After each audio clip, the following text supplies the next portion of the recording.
ज्यांनी तुमच्याकडे पाठ फिरवली, तुमच्या सत्यावर, वाणीवर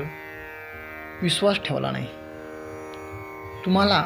कमीपणा दिला, तुमच्या दुःखावर तुमची हेटाळणी केली, तुमच्या प्रसंगीही ज्यांनी तुमची निंदा केली, तुम्हाला कमीपणा दिला, जेव्हा तुमच्या डोळ्यात आलेले पाणी कुणालाच दिसले नाही, पण हेच लोक तुम्ही तुमच्या ध्येयावर ठाम राहिलात, स्वतःवर विश्वास ठेवलात, परमेश्वरावर श्रद्धा ठेवलीत आणि न थांबता वाटचाल केलीत करत असाल तर निश्चितच जेव्हा नियती पुढे असेल, परमेश्वर भगवंत पुढे असेल, हेच लोक